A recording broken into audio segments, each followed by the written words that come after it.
अस्सलाम वालेकुम दोस्तों, उम्मीद करता हूँ आप सब खैरियत से होंगे। मंकी पॉक्स के बारे में जितनी चर्चा हो रही है आप लोगों को मालूम ही होगा। मंकी पॉक्स वायरस कैसे अमेरिका से निकला है और भारत तक आ पहुँचा है, और इससे बचने के लिए हमें क्या क्या तरीका अपनाना चाहिए, किस किस सावधानी की ज़रूरत है, आइए देखते हैं इस वीडियो में। कई देशों में एमपॉक्स फैलने की रिपोर्ट के बाद केरल स्वास्थ्य विभाग ने राज्य में अलर्ट जारी कर दिया है। WHO ने एमपॉक्स को PHEIC घोषित कर दिया है। प्रभावित देशों से आने वाले यात्रियों की जांच के लिए सभी हवाई अड्डों पर निगरानी टीमें मौजूद हैं। 2022 में राज्य सरकार की ओर से जारी गाइडलाइंस के मुताबिक पॉजिटिव मामलों को अलग किया जाएगा और उसका इलाज होगा। केरल के पड़ोसी राज्य तमिलनाडु ने भी इस तरह का स्क्रीनिंग प्रोटोकॉल लागू कर दिया है।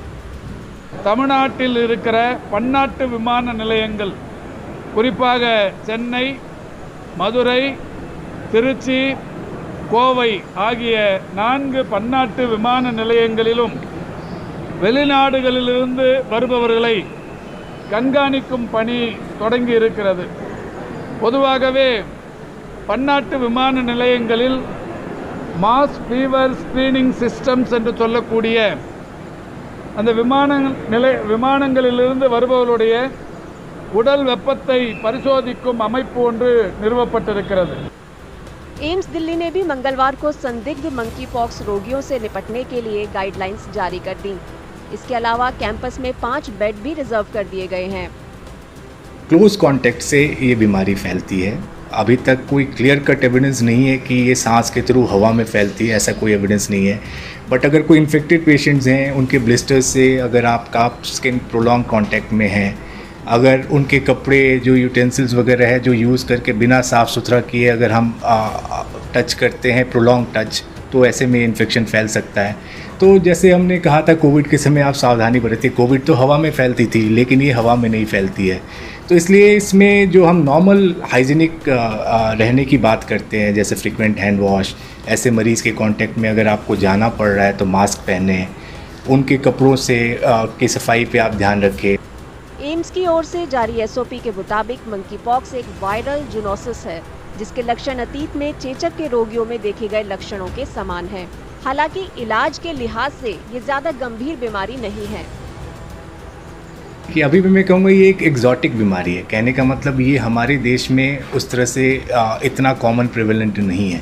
तो अगर हम घर में बैठे हैं और हमें रैशेज हो जाते, बुखार हो जाते, इसका ये मतलब नहीं कि हमें मंकी पॉक्स हो। अभी भी इस सिचुएशन में डेंगू, मलेरिया, चिकनगुनिया ये ज़्यादा कॉमन बीमारियाँ हैं, फीवर विथ रैश।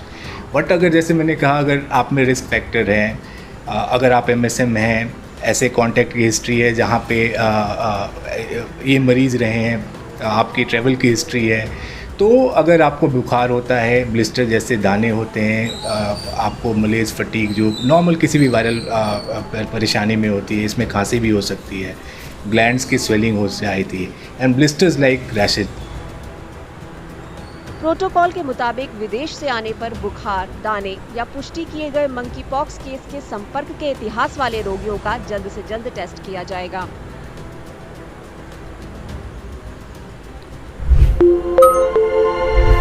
आपने इस डॉक्टर की बात सुनी होगी कि इतनी घबराने की ज़रूरत नहीं है, साफ़ सफाई का ख्याल रखें।